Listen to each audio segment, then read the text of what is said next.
Commander Tae-ho Kim stood on the bridge of the starship New Dawn, watching the stars bend and twist around them. The jump drive was working perfectly, but his stomach still felt strange every time they traveled faster than light. Behind him, Dr. Hyojin Park was checking her equipment for the 10th time that morning. "Are you nervous?" Tae-ho asked her. Hyojin looked up from her tablet. "A little. We are about to meet aliens for the first time in human history. It would be strange if I was not nervous." The New Dawn had been traveling for 3 weeks now, heading toward the meeting point the aliens had given them. The message had arrived, on Earth 2 months ago. It was simple but shocking. It said that Earth was being watched by something called the Galactic Federation. They wanted to meet with human leaders to discuss Earth joining their group. Engineer Min-ho Lee walked onto the bridge, wiping grease from his hands. "The engines are running smooth," he reported. "We should reach the meeting point in 4 hours." Captain So-young Choi turned from her pilot seat. "I still think we should have brought more ships," she said. "What if this is a trap?" Tae-ho had thought about this many times. Earth's leaders had debated for weeks about how to respond. Some wanted to send a military fleet. Others thought that would look aggressive. In the end, they decided to send just one ship with a small crew of diplomats and scientists. "If they wanted to hurt us, they could have done it already," Tae-ho said. "They have been watching us for who knows how long. They could have attacked Earth any time they wanted." The hours passed slowly. The crew went about their normal duties, but everyone was thinking about what was coming. Humanity had dreamed of meeting aliens for hundreds of years. Now it was really happening. "Contact on sensors," So-young announced suddenly. "Something big, really big." On the main screen, a structure appeared that made everyone go quiet. It was a space station, but unlike anything humans had ever built. It looked like a crystal flower floating in space, with petals made of some kind of metal that seemed to glow with its own light. Ships of strange shapes were docked around it. "My God," whispered Hyojin. "It's beautiful." A voice came through the communication system. It did not sound human, but the words were in perfect English. "Human vessel New Dawn, you are welcome. Please follow the guide ship to docking bay 7. A small ship appeared next to them. It moved like a living thing, flowing through space rather than flying. So-young carefully followed it toward the station. The docking bay was huge. The New Dawn looked like a toy next to the other ships there. Some were smooth and curved like eggs. Others had many arms sticking out in all directions. One ship seemed to be made entirely of light. "I guess we are not the most advanced species in the galaxy," Min-ho said quietly. They were met at the airlock by 3 beings. The first was tall and thin, almost like a person but with skin that looked like it was made of starlight. The second was shorter and seemed to be made of living rock. The third looked like a jellyfish floating in the air, with long tentacles that glowed softly. "I am Veltar of the Ethereal Collective," said the tall one. Its voice was like wind chimes. "This is Crix of the Silicon Brotherhood, and Flowing Thought of the Mindful Seas." Tae-ho stepped forward. "I am Commander Tae-ho Kim, representing Earth and humanity. This is Dr. Hyojin Park, Engineer Min-ho Lee, and Captain So-young Choi." "Welcome."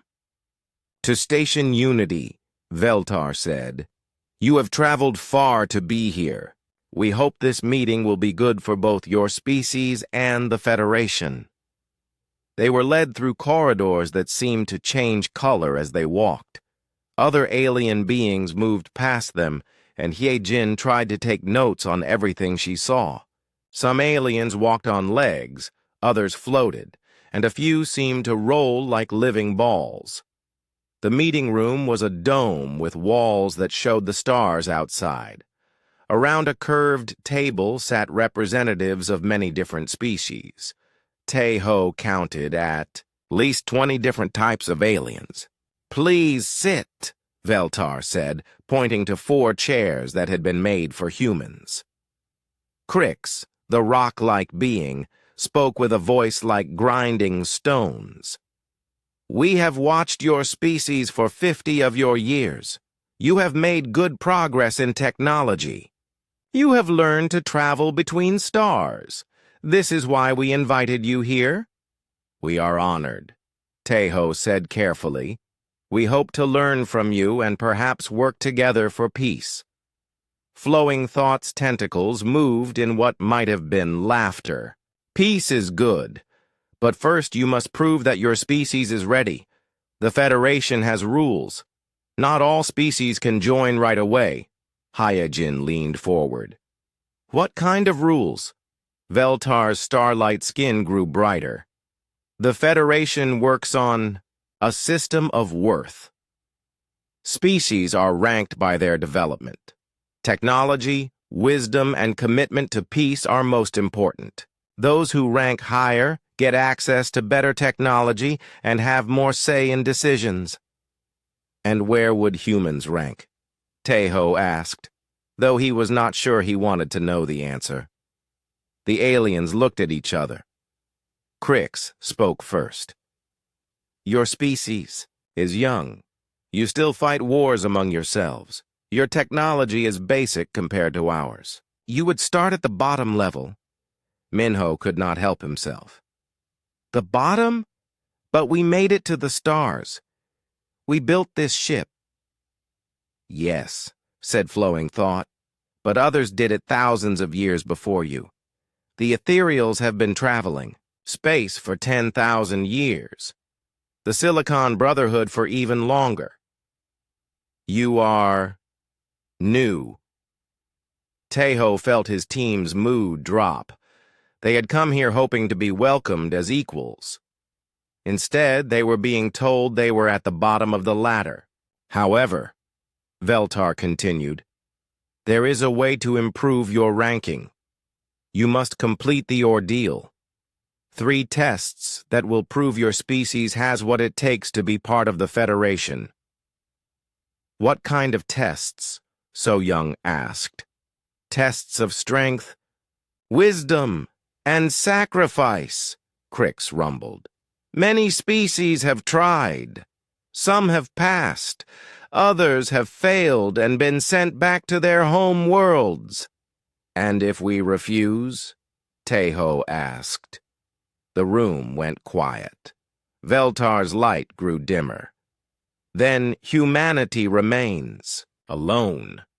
No Federation technology, no protection from threats that exist in space.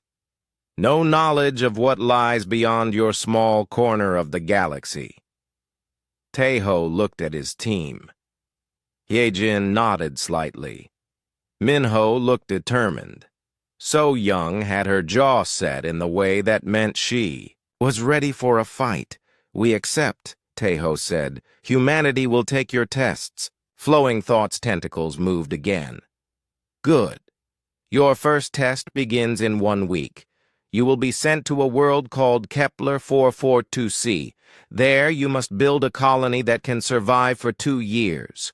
You will be given basic supplies, nothing more." "That does not sound too hard," Minho said. Several aliens made sounds that might have been laughter. Crix leaned forward. "Kepler 442c is a mining world. The air is poison. The weather can kill. The animals hunt in packs and are very smart. Many species have tried to colonize that world. Most failed within months." Veltar stood up. "You have 1 week to prepare. Choose your colonists carefully. The Federation will be watching. Do well, and you move to the second test. Fail, and humanity's journey ends here." As they were led back to their ship, Hyejin walked next to Tae-ho. "What Have we gotten ourselves into? She asked quietly.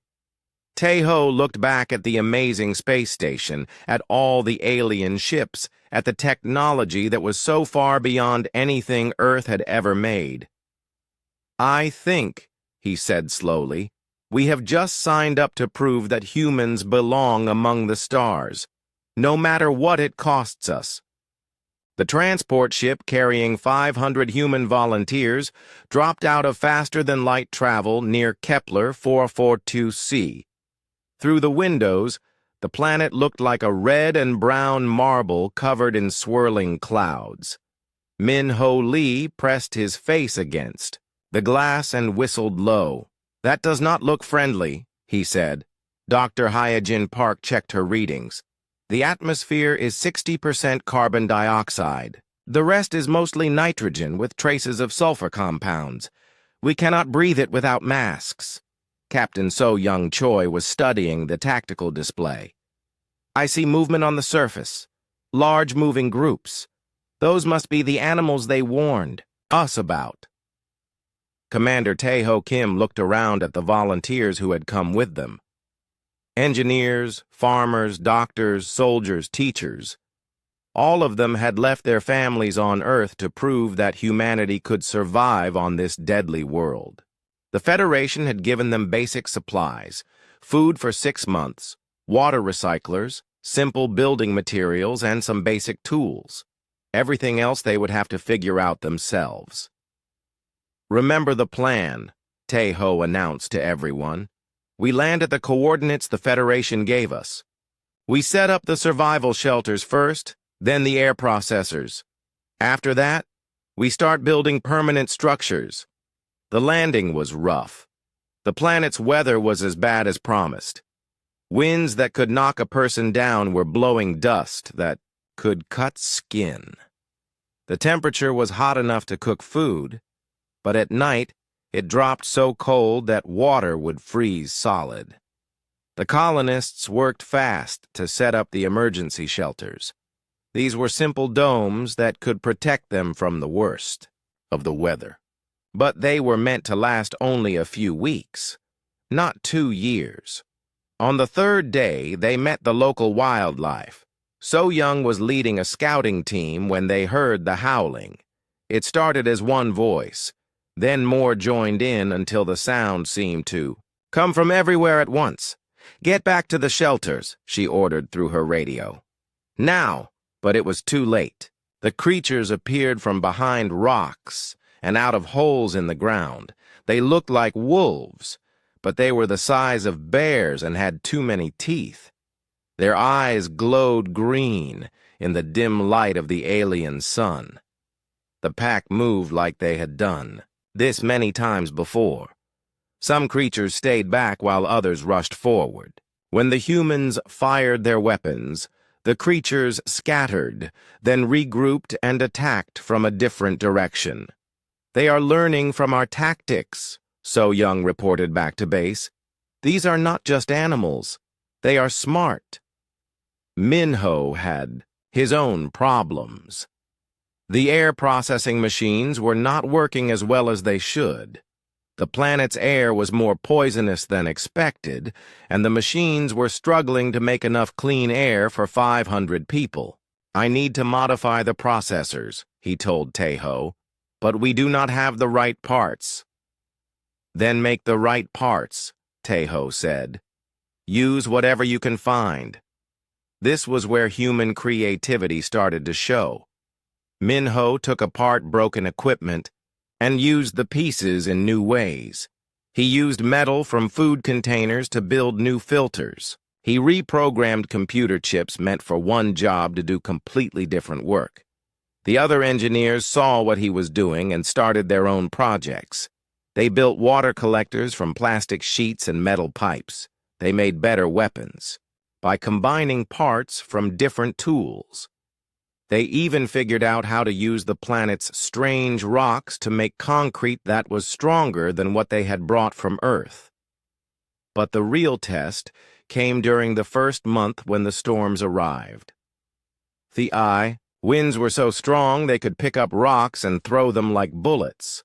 The rain was acid that could eat through metal. Lightning struck the ground so often that the air itself seemed to be on fire. The emergency shelter started to fall apart on the second day of the storm. Hee-jin was in the medical shelter when the roof began to leak acid rain. "We need to evacuate," she called out. But where could they go? All the shelters were failing. That was when Min-ho had an idea that would have seemed crazy to any Federation species. Instead of building stronger shelters, he decided to go underground. The creatures dig holes to hide from storms, he explained, to Tae-ho as acid rain pounded on their failing roof.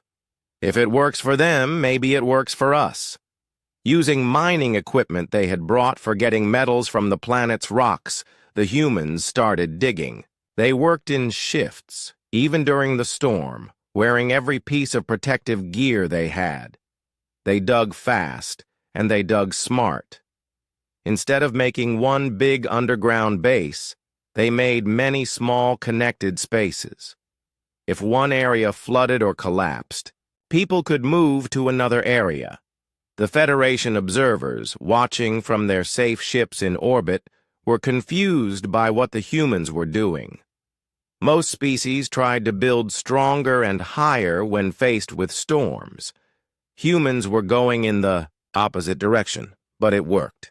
When the storms ended after 6 days, the humans came up from underground like insects. Their shelters on the surface were destroyed, but they were alive. Even better, they had learned something about the planet.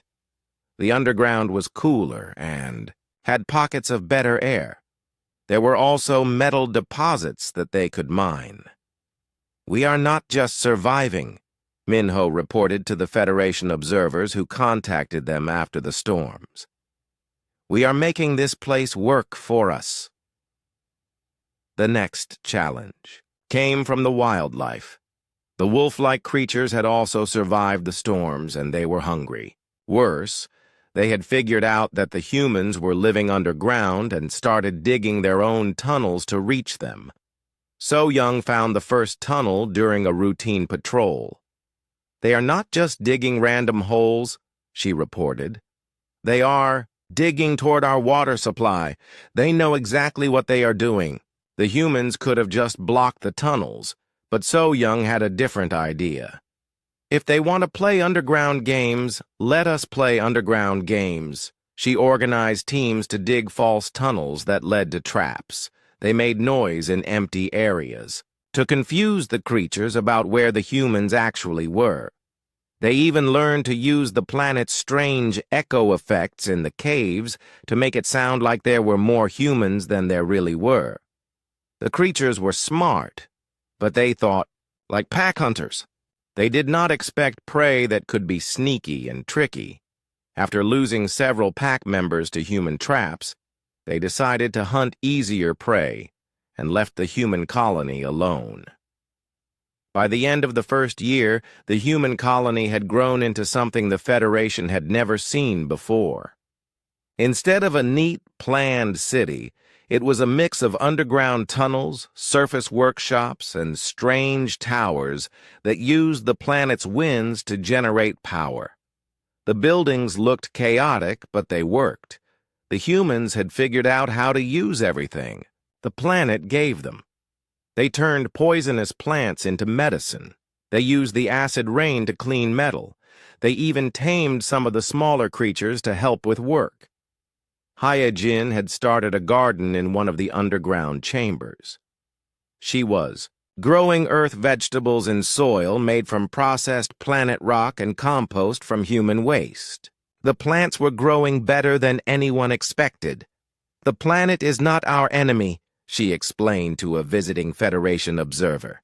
"It is just different. Once we learned to work with it instead of fighting it, everything became easier." The Federation observer, a floating crystal being called Shard of Light, seemed puzzled. "Your colony does not follow any known patterns," it said. "It appears random and unplanned."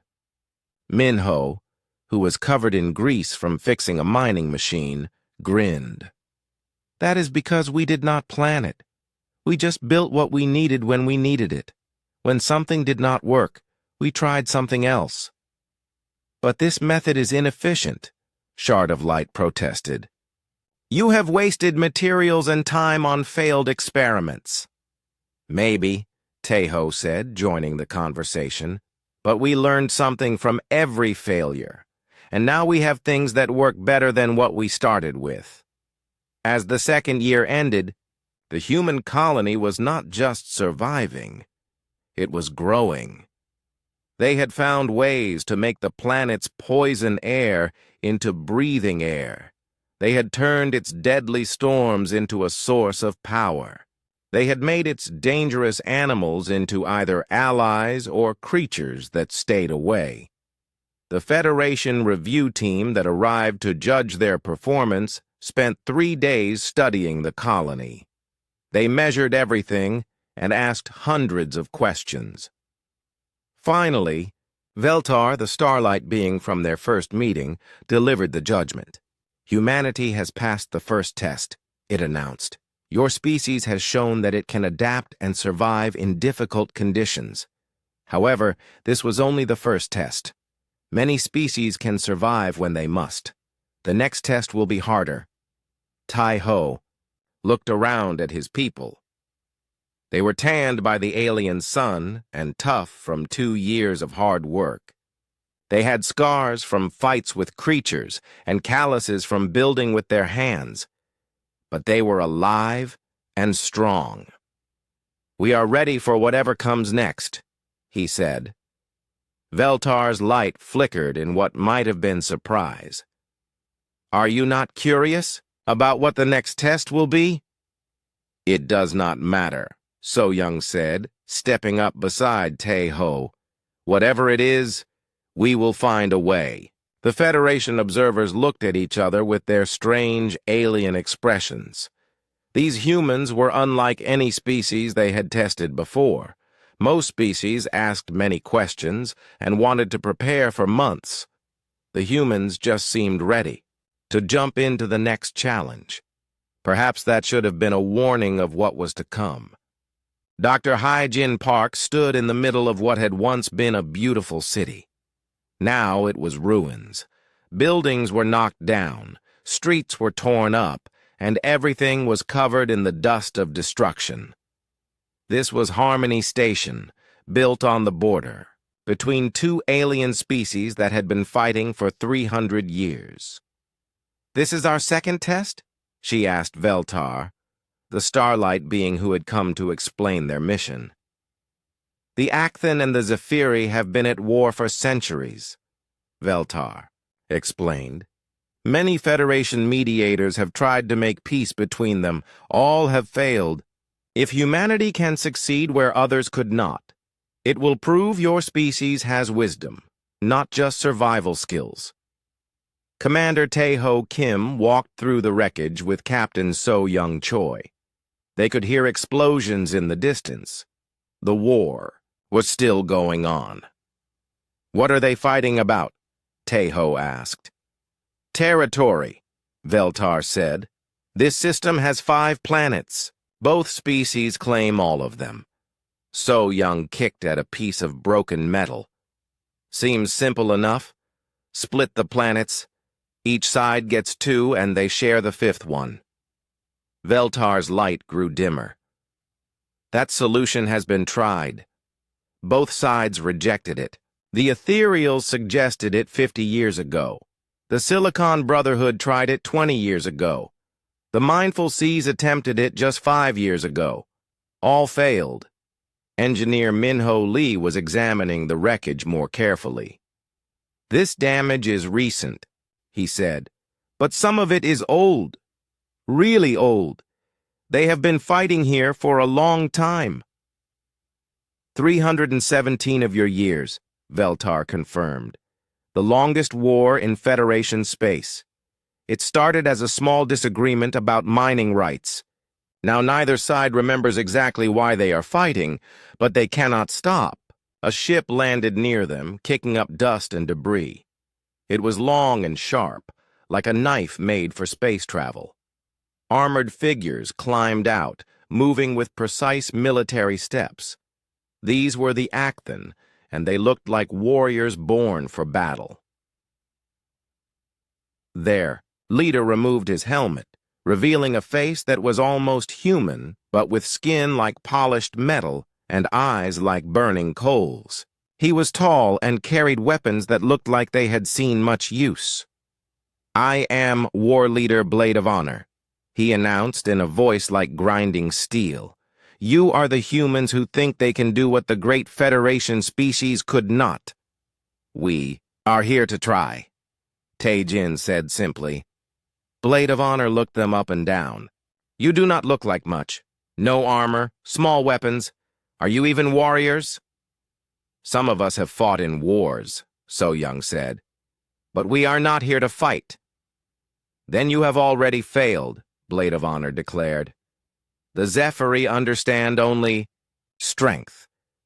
They are cowards who hide in their collective mind and attack in swarms. Only by defeating them completely can there be peace." Before anyone could respond, the air filled with a humming sound. Hundreds of small flying creatures appeared, moving together like a school of fish. They landed and formed into a roughly human shape, though one made of many small bodies working together. "We are the Zephyri of this sector," the collective voice said. It sounded like many people speaking the same words at the same time.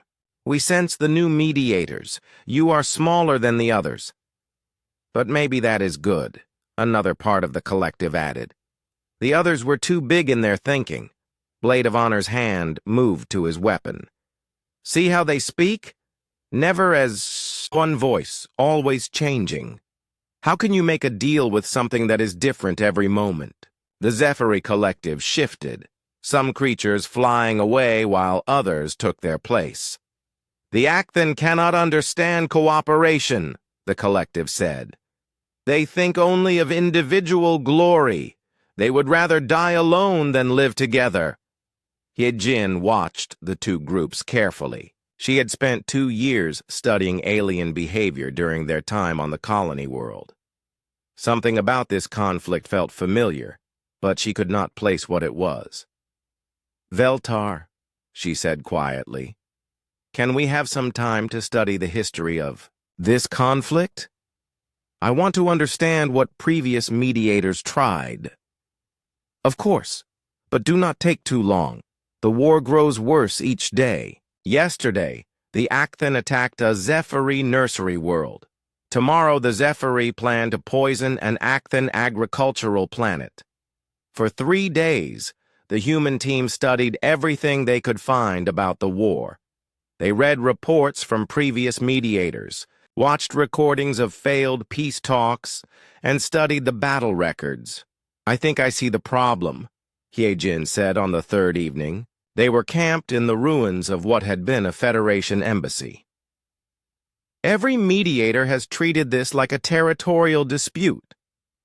They tried to divide up the planets and resources." "Is that not what it is?" Minho asked. "I do not think so," Hyejin said. "Look at what they say when they fight. The Acthen talk about honor and individual achievement.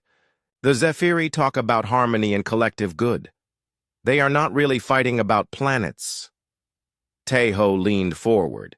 "Then what are they fighting about?" "They are fighting about who they are," So-young said suddenly. "I think I understand. The Acthen need to prove they are strong individuals. The Zephyri need to prove they can work together. The planets are just the place where they do that." "But how does that help us make peace?" Minho asked. Hyejin was quiet for a moment. Then she smiled. "What if we do not try to stop them from fighting? What if we give them a way to fight that helps both sides get what they need?" The next day, they called both sides to a meeting in the ruins of Harmony Station. Blade of Honor came with a squad of his best warriors. The Zephyri Collective sent representatives from 12 different hive clusters. We have studied your conflict, Tejo began, and we think previous mediators were trying to solve the wrong problem. Both sides started to object, but Haye-Jin held up her hand. Please, let us explain. War Leader Blade of Honor, your people value individual strength and honor, correct? Of course, Blade of Honor said proudly. An Acthan who cannot prove his worth in battle is no Acthan at all. And the Zephyri value cooperation and collective achievement, Haye-Jin continued. The strength of the hive is greater than the strength of any individual, the collective agreed. Then you are both right, So Young said, but you are trying to prove it by destroying each other. That proves nothing. What do you suggest? Asked the Zephyri collective. Minho stepped forward with a tablet showing a map of the system. Instead of fighting over the planets, why not use them to prove who you are? He pointed to the first planet. This one has dangerous storms and deadly creatures, perfect for individual Acthan warriors to prove their courage and skill. Then he pointed to the second planet. This one has complex problems that need many minds working together, perfect for Zephyri collectives to show their cooperation. You want us to share? Blade of Honor asked suspiciously. No, Tejo said. We want you to compete, but instead of competing to destroy each other, compete to build something better. Haye-Jin activated a holographic display. The storm planet needs weather control systems. Only the bravest and most skilled warriors could build them in those conditions. Any Acthan who succeeds there would be honored forever. The cooperation planet needs a massive coordination network linking millions of different systems, Minho continued. Only a perfectly synchronized collective could build it. Any Zephyri hive that succeeds would be remembered as the greatest collective in history. The Zephyri collective was humming with discussion. Different parts of it were arguing with other parts. Finally, they spoke. This could work for us, but what about the other planets? So Young pointed to the third planet. This one has both challenges, dangerous individual tasks and complex group projects. You could compete there directly. Acthan individuals against Zephyri collectives. See who can solve problems faster. And the fourth planet? Blade of Honor asked. Mixed teams, Tejo said. Acthan individuals working with Zephyri collectives. See what you can accomplish together. That is impossible, Blade of Honor protested. We are too different. Maybe, Haye-Jin agreed. Or maybe you will discover that individual strength and group cooperation can work together. Maybe the greatest achievements need both. The room was quiet for a long time. Both sides were thinking. What? About the fifth planet? The Zephyri collective asked. That one stays neutral, So Young said. A place where both sides can meet, trade, and show off what they have accomplished. Make it a competition. See who can build the most impressive cities, who can solve the hardest problems, who can create the most beautiful art. Blade of Honor was nodding slowly. Instead of proving our worth by destroying enemies, we prove it by building something great. And we prove our collective strength by achieving things no individual could do alone, the Zephyri collective added. But what if one side cheats? Blade of Honor asked. What if they attack instead of competing? Then they lose, Tejo said simply. The whole galaxy will see that they were too weak to win fairly. They had to cheat.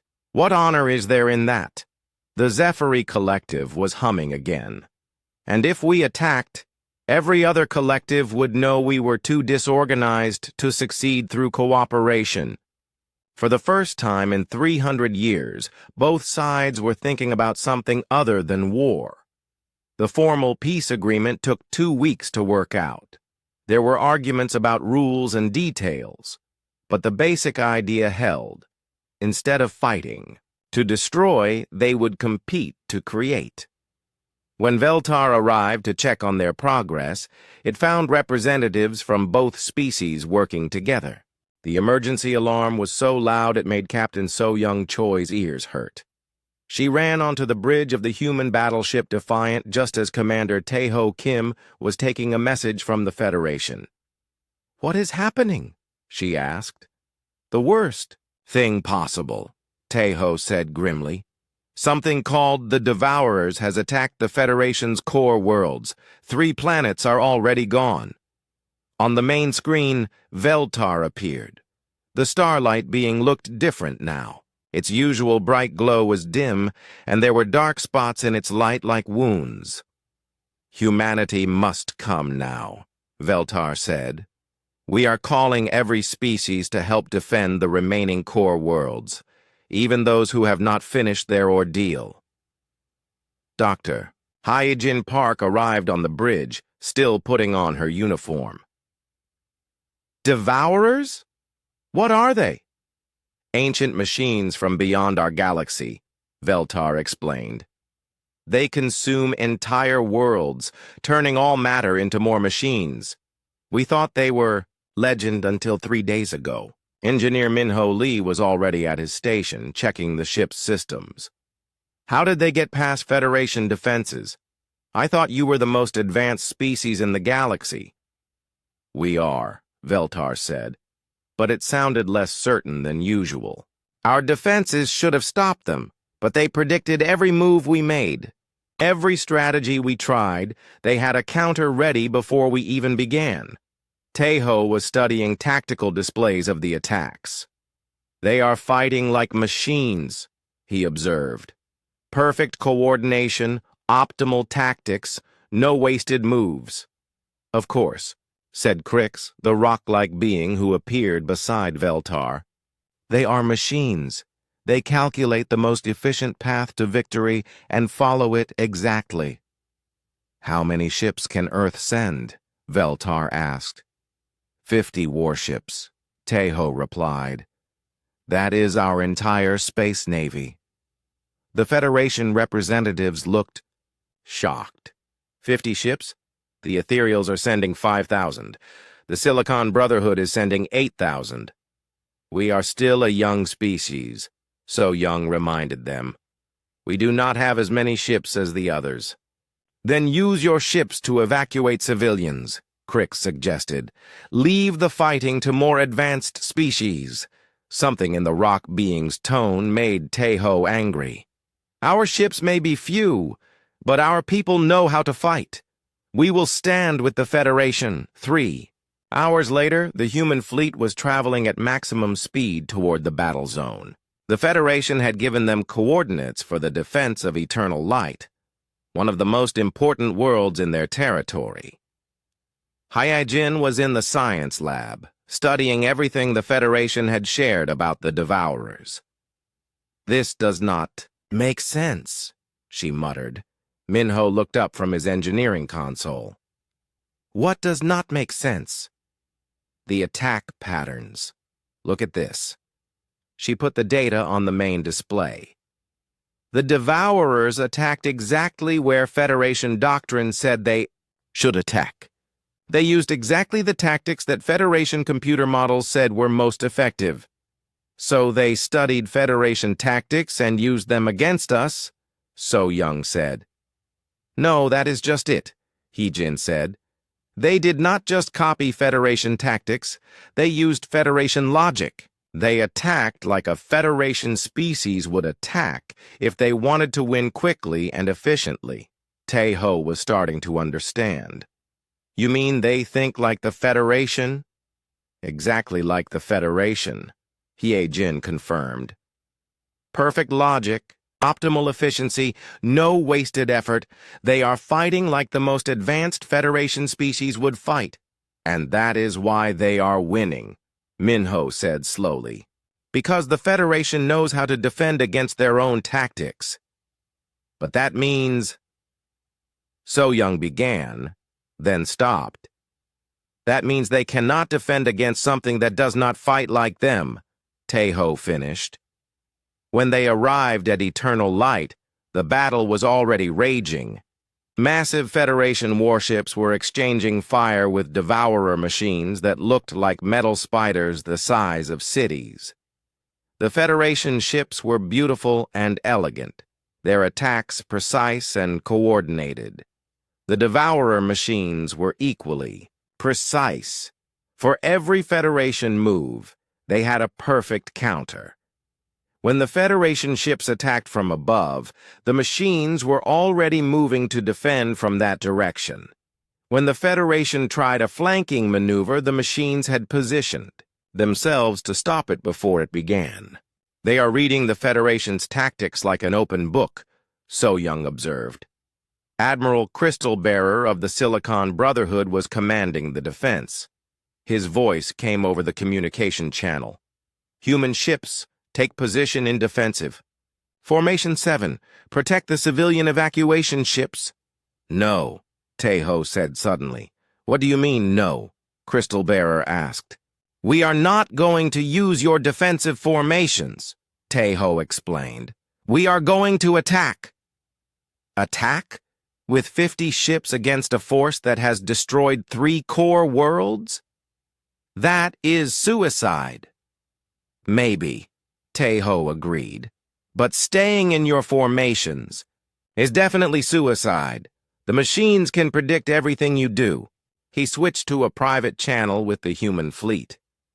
All ships, ignore Federation battle doctrine. We fight human style. What is human style? Asked Captain Jinwoo Park of the destroyer Swift Strike. Chaos, So Young said with a grin.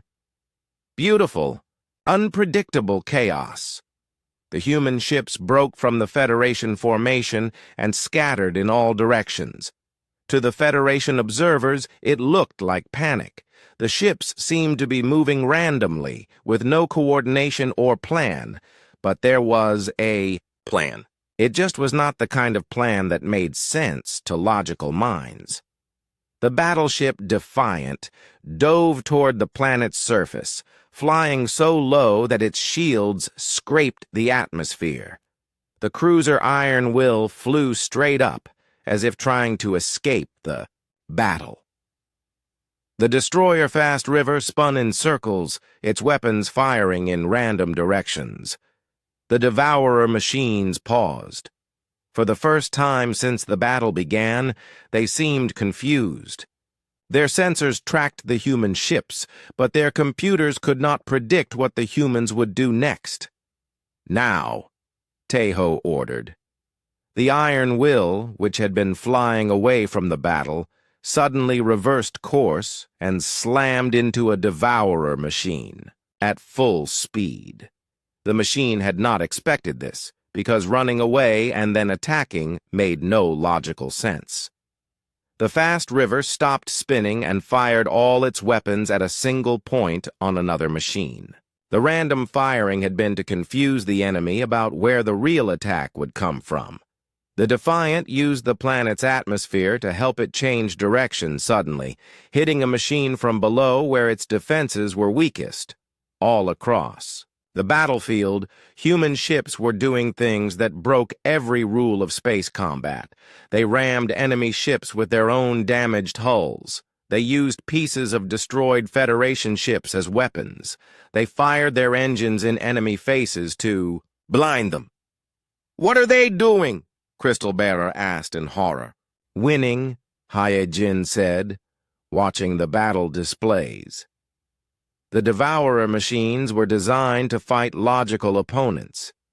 They could predict and counter any reasonable strategy.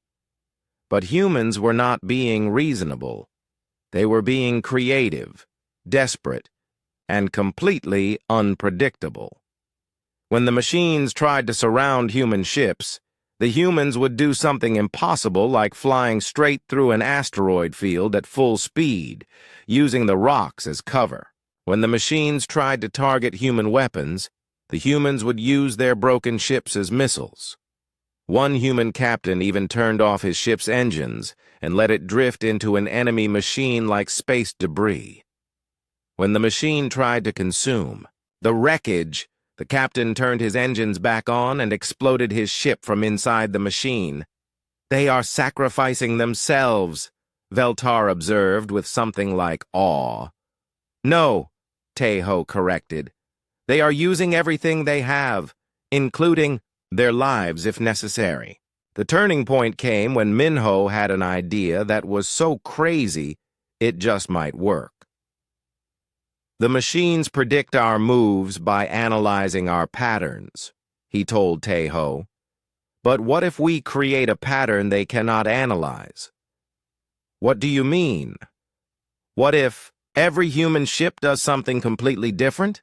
No coordination, no shared tactics, no pattern at all. Just 50 different ways to attack the same target."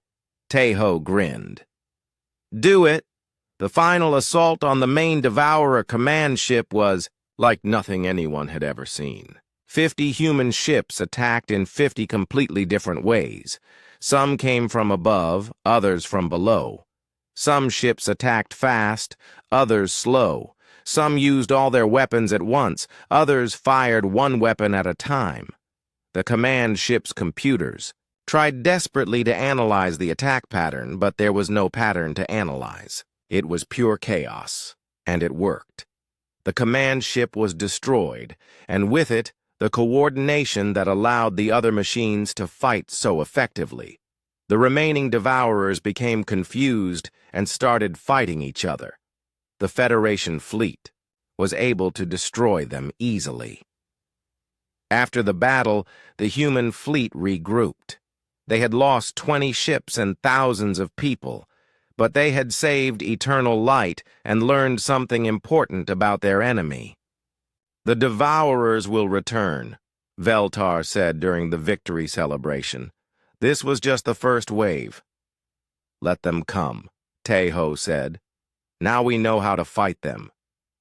"But your tactics were so chaotic," Crystal Bearer protested. "How can you teach such randomness to the Federation fleets?" So Young laughed. "You cannot teach chaos to species that think logically. You can only be chaotic if chaos is part of who you are." The Federation representatives looked at each other with their alien expressions. For the first time, they were beginning to understand that being advanced might not be the same thing as being better. Dr. Hyojin Park stood before the full assembly of the Galactic Federation. Around her sat representatives of hundreds of alien species, all waiting to hear humanity's final test results. The Great Council chamber was built like an enormous flower, with seats arranged in petals that stretched up toward a crystal dome showing the stars. "The humans have completed their ordeal," announced Ether 9, the high sage of the ethereal collective. Its starlight body glowed brighter than usual. "They have shown survival skills, diplomatic wisdom, and sacrifice in battle. By Federation law, they may now join as a Level 1 species." There was polite applause from some of the alien representatives. Level 1 was the bottom rank in the Federation, but it was still membership. Commander Tae-ho Kim stepped up beside Hee-jin. Captain So-young Choi and Engineer Min-ho Lee flanked them on either side. Behind them stood a dozen other humans who had fought in the war against the Devourers. "We thank the Federation for this honor," Tae-ho said formally. "But before we accept, there is something we need to discuss." The crystal being Crystal Bearer made a sound like grinding diamonds. "Discuss? There is nothing to discuss. You have passed your tests. You join at Level 1. In perhaps 1,000 years, you may advance to Level 2. "That is what we want to talk about," Hyojin said.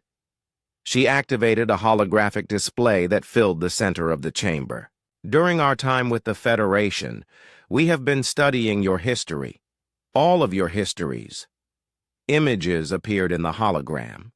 Ancient alien civilizations, some that looked familiar and others completely strange.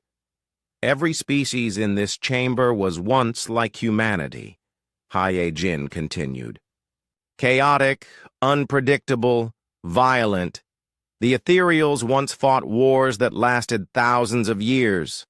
The Silicon Brotherhood used to crack planets to get at the metals inside. The mindful seas once consumed entire ocean worlds.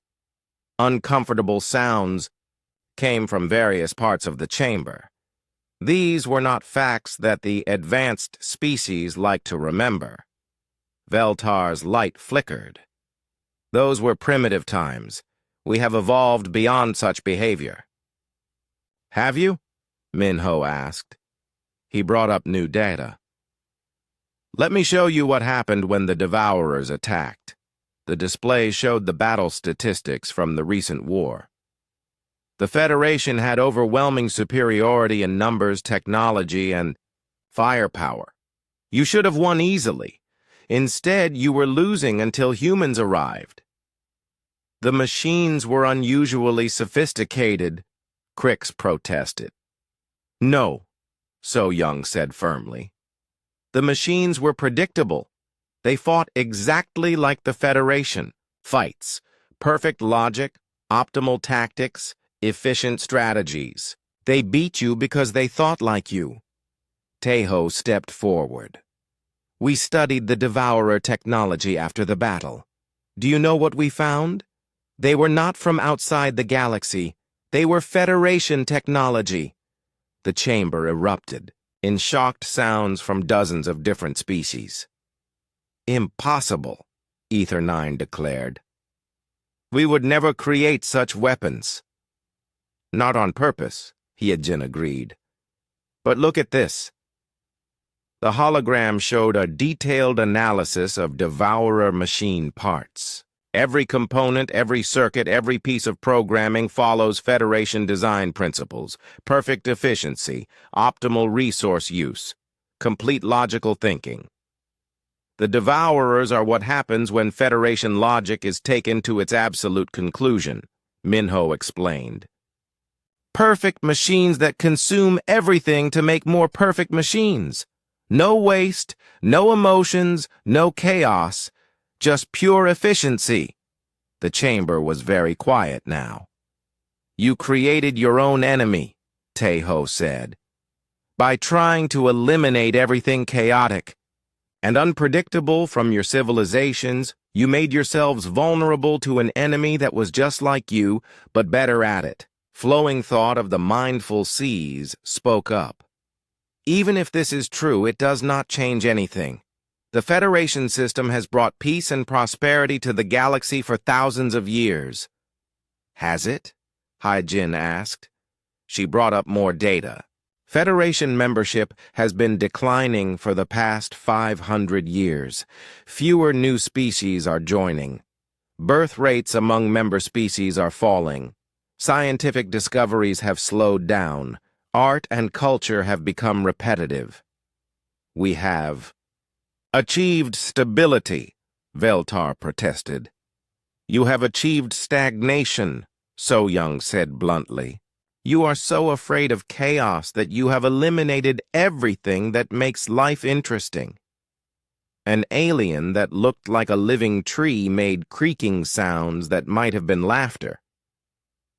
What do you propose? That we return to the violent chaos of our primitive past? No, Tejo said.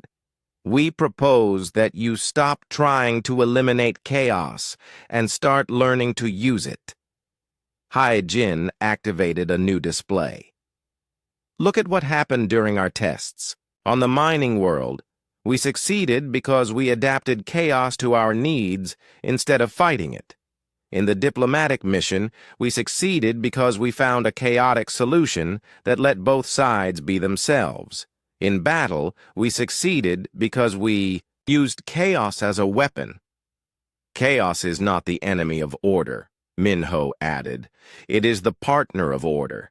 You need both to create something truly great. The chamber was buzzing with discussions in dozens of alien languages. Some representatives seemed interested, others were clearly horrified. Finally, Ether 9 spoke again. Even if we accept your theory, what do you suggest we do about it? First, stop ranking species, Tejo said.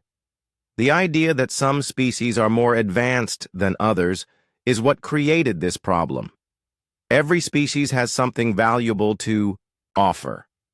Second, encourage diversity instead of conformity, Hyajin added. Let species keep their unique traits instead of forcing them all to think the same way. Third, embrace controlled chaos, So Young said. Take risks, try new things, accept that some experiments will fail. Failure teaches you things that success cannot. And fourth, Minho concluded, remember that the goal is not perfection. The goal is growth. Perfection is static. Growth requires change, and change is always chaotic. The discussions in the chamber grew louder. Some species were clearly excited by these ideas. Others seemed frightened. Crystal Bearer made grinding sounds. This is madness. You want us to abandon millions of years of progress and return to primitive chaos. We want you to move forward instead of standing still, Tejo corrected. The Federation has not progressed in thousands of years. You have just become more and more refined versions of what you already were. A new voice spoke up. It was young and excited, from a species that Hyajin did not recognize. My people, the Flame Dancers, were recently contacted by the Federation. We were told we needed to eliminate our ritual wars and competitive fire dancing before we could be considered for membership. But these humans are saying we should keep these traditions. If those traditions are part of who you are, then yes, Hyajin said. Find ways to express them that do not harm others, but do not eliminate them completely. More young species began speaking up. They had been waiting at the edges of Federation space, trying to change themselves to meet Federation standards.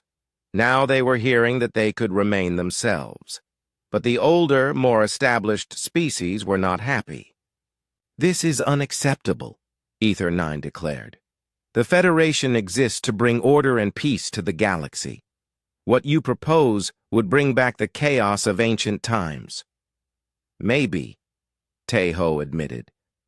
But it would also bring back growth, creativity, and the ability to face new challenges. Right now, the Federation cannot even defend itself against its own technology. The debate continued for hours.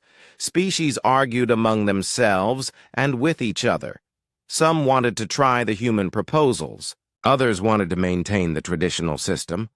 Finally, Veltar called for order. This discussion could continue for days.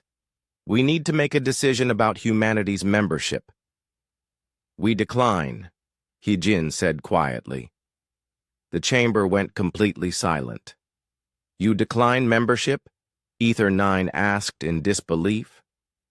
After completing the entire ordeal, we decline membership in the current Federation, Tejo clarified. We propose something different.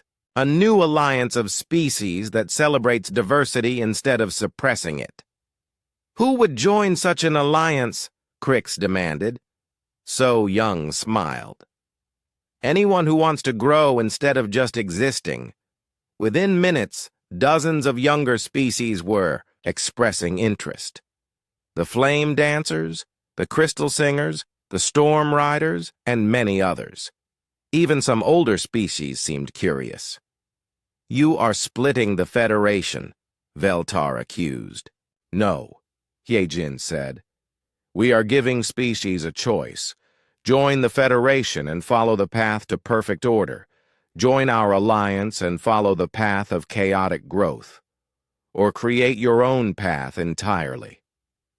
The galaxy is big enough for more than one way of thinking, Minho added. As the session ended, it was clear that everything had changed. The Federation would continue, but it would no longer be the only option for spacefaring species. Months later, Tejo stood on the bridge of the New Dawn, leading a fleet of ships from dozens of different species. They were heading toward unexplored regions of the galaxy, looking for new worlds and new challenges. "Do you think we did the right thing?" Hyejin asked him. Tejo looked out at the stars, where human ships flew alongside vessels that looked like living flowers, dancing flames, and crystalline sculptures. It was chaotic and beautiful and full of possibilities. "Ask me in 100 years," he said. "But right now, I think we chose growth over safety, and that feels right."